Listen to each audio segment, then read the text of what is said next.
On Nvidia, if you look at the daily chart for Nvidia, we are about to see two bullish crosses on the MACD as well as the RSI here. Even if the stock actually closes where it is today, and that bullish cross could actually be an indicator where buyers actually do step in because Nvidia has been consolidating. And if that's going to be the case, we actually get Nvidia to actually catch a bid here over the next week or 2 weeks. That could also kind of take some of the pressure off maybe some of these smaller sectors that actually have been performing really well, like industrials or even financials. For that matter. It looks like Nvidia is going to do it once more. Since 2014, the chipmaker has produced significant profits in all but 2 of those years. With just 3.5 weeks left in 2025, its shares are up more than 35% so far this year. Is it wise to purchase Nvidia stock before the year ends? This is what history indicates. Generally speaking, stocks do well in the latter part of the year. December is the S&P 500's third best month since 1950. The only months with higher historical average returns are April and November. Another phenomenon is known as the Santa Claus rally. The final 5 trading days of December and the first 2 trading days of January are when these stock market spikes take place. Roughly 4 out of 5 years have had Santa Claus rallies. Why are investors so happy over the holidays? The fact that tax loss harvesting usually concludes by mid-December may be one reason. The idea is that stocks are more likely to rise after this selling pressure lessens. Institutional investors frequently take vacations in late December, according to another theory. This makes it possible for individual investors to influence stock movements more. Additionally, year-end bonuses have given some individual investors additional money to purchase equities. Has Nvidia always taken part in the year-end celebrations? To find out, I looked at the chipmaker's December performance from its 1999 IPO. As can be seen from the figure below, Nvidia's stock performance in December of previous years has not shown any discernible trends. The median gain for the month is 2.6%, which is slightly less than the average historical increase of 3.2%. As you may have seen, the majority of the years that Nvidia had its largest improvements in December were all before to 2010. During this time, the stock also experienced some of its biggest losses. It is even less likely that Nvidia will see a year-end rise if we restrict the look-back period to the previous 10 years. Including 2 years with double-digit percentage losses in December, the GPU stock dropped half the time. Over the past 10 years, Nvidia has lost 1.7% on average. During that time, its median loss was 2.7%. December turns out to be the worst month for Nvidia in the past 10 years. Is there a straightforward explanation for Nvidia's poor performance in December? Perhaps. Investors may have removed gains from the table. Nvidia has generally been a major winner in recent years, after all. This might also account for a more general trend. Despite producing the biggest gains for the most of the year, the IT sector has historically produced some of the lowest returns of any sector in December, according to research from Bank of America. It appears from history that Nvidia won't emerge victorious until the end of 2025. Does that imply that you shouldn't purchase the stock right away? Not always. When purchasing any stock, it is not a good idea to concentrate only on 1 month. Consider more expansively. Pay attention to the long-term prospects of the stock. These long-term prospects appear to be very favorable for Nvidia. The data center market is still expanding due to the soaring demand for artificial intelligence, AI applications. Nvidia benefits greatly from this, as its GPUs continue to be the best option for developers creating, honing, and implementing AI models. The adoption of AI is still in its infancy. The field of agentic AI is only getting started. Artificial General Intelligence, AGI, and AI Superintelligence, ASI, are being developed by a number of businesses. Humanoid robots with AI capabilities may soon be available for purchase. All of these trends should be advantageous to Nvidia. There is no compelling need to purchase the shares before the end of 2025, although it might be a wise decision. Although Nvidia had another successful year and won several races in the AI space, its most recent action just marked the beginning of a significant new chapter in its already remarkable growth story. A huge update to CUDA was surreptitiously released by the AI giant, and it is being hailed as the biggest overhaul since 2006. The software layer that gives Nvidia's technology its practical power, CUDA, has recently become much simpler to develop, more effective, and more difficult for its competitors to imitate.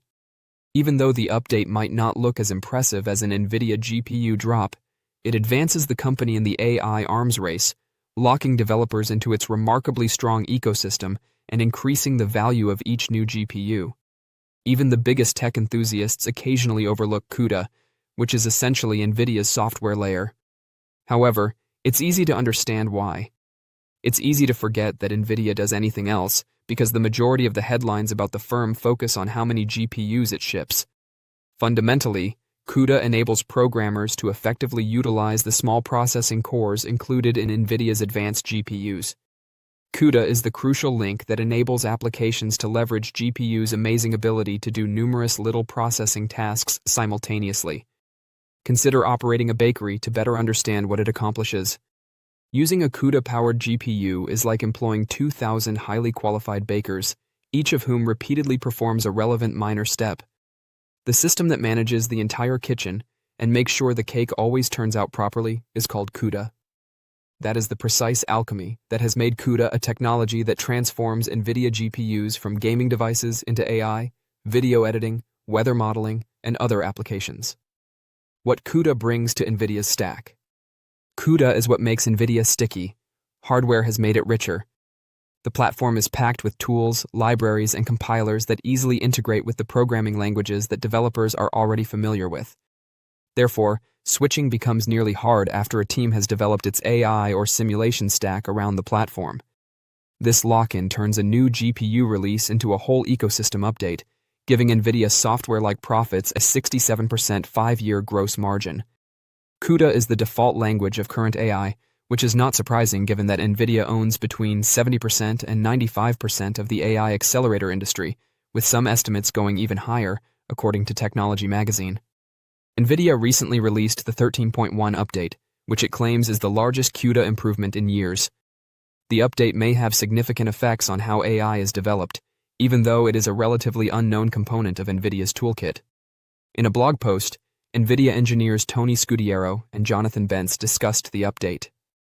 The CUDA tile, a novel concept that modifies how developers engage with NVIDIA GPUs, is the primary shift.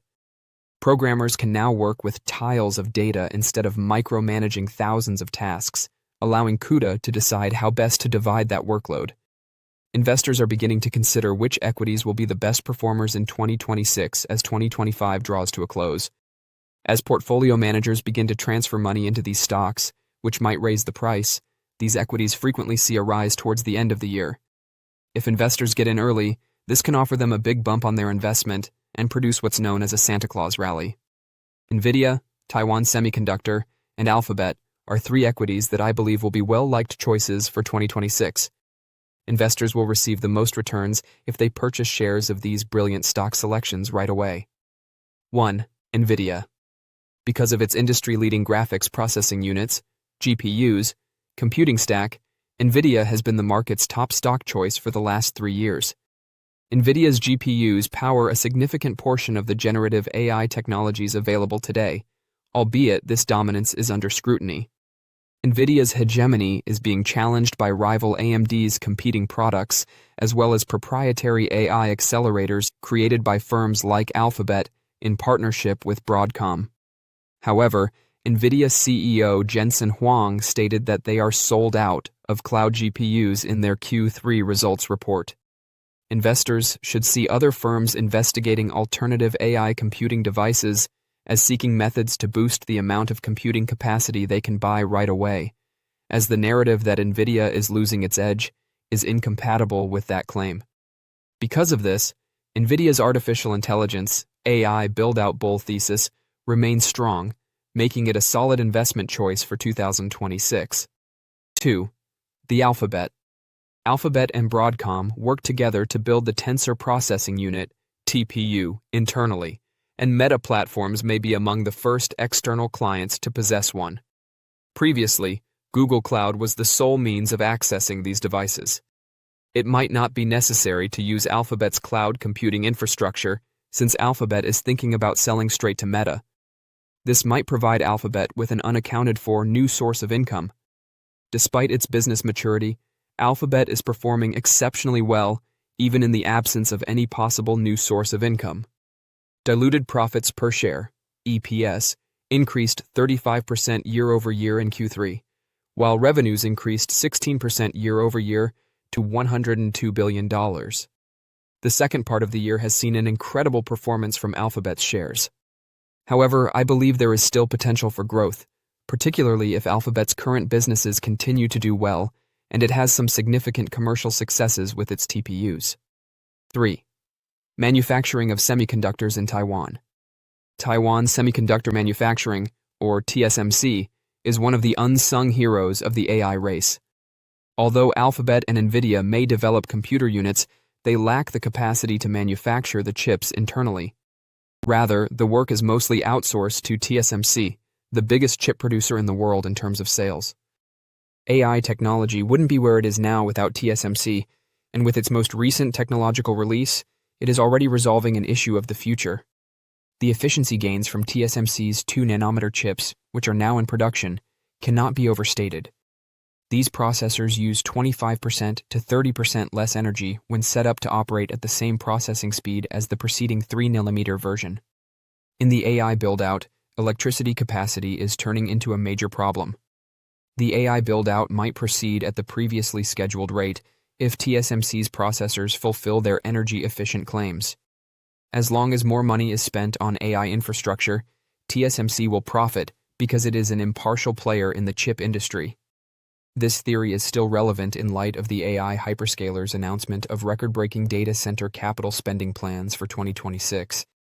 Because it doesn't matter whose computing units are being used, it's likely that the chips came from TSMC's facilities.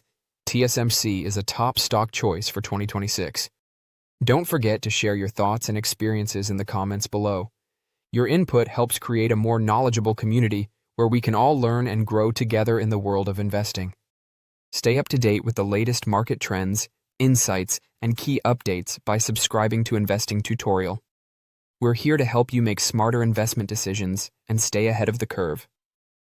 So what are your overall thoughts as we get up and running for trade? Obviously, a lot of little different moving parts with these sort of micro stories that we've been tracking. Obviously, with this bidding war heating up between Paramount and Netflix for Warner Brothers, also with regards to Confluent as well. I mean, you've got some new additions to the S&P 500. Just kick it off, KG. Yeah, there's a lot going on to start off this week here, Sam, and I think one of the things that we are kind of focusing on here when it comes to the S&P 500 is just a little bit more compression as we lead up to the FOMC meeting. Obviously, there's been this optimism that we will see a 25 basis point rate cut, and you are also seeing a bull steepener within the Treasury complex, which is actually fueling the small cap rally with the Russell outperforming once again. This could be the third day in a row if it closes at these current levels here for outperformance. So I think right now the market's just going to be waiting for that commentary coming from the FOMC. We have some economic data this week as well, some jobs data that's going to be coming out from JOLTS. We will have the ADP weekly employment change number coming out as well, and then we will have some Fed commentary at the end of the week as well after the meeting on Wednesday. So I think there's a lot that's on the calendar, and you just continue to see a rotation. And right now we are actually seeing a rotation in mega cap tech names, as Nvidia is actually performing pretty well this morning. Microsoft doing the same, but you are seeing some pressure in other areas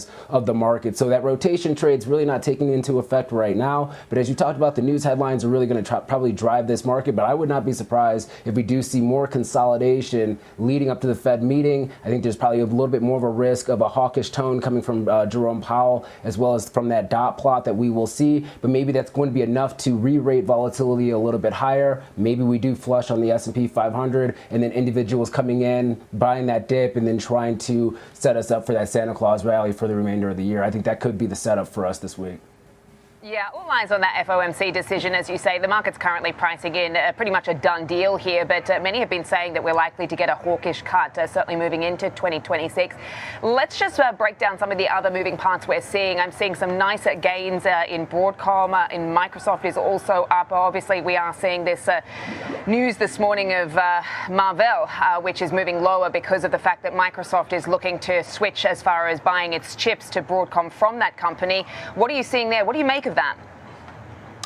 Yeah, an interesting report that we are seeing. You're seeing Marvell down about 9% in the session so far here, and rightfully so. Marvell only has a select number of customers, and they're very large customers. So if you lose one of them, like a Microsoft, then obviously it's going to have a massive impact when it comes to top line revenue. If there's something that's materially going to affect that company, though, then you probably would see potentially a pre-announcement when it comes to guidance moving forward. So that has not happened yet, but the report now is that Microsoft is in talks with Broadcom to be able to build out some customized chips here over the next couple of years, and that could actually take away from Marvell here. Now, this is something that has been in the background over the last couple of weeks, especially after Google launched Gemini, and the fact that TPUs are now kind of taking the market by storm when it comes to enthusiasm. And this might be another shift away from maybe some of the traditional chips here. We are seeing actually a downgrade from benchmark around this news here for Marvell to a hold, and they actually did remove their price target on the shares, once again kind of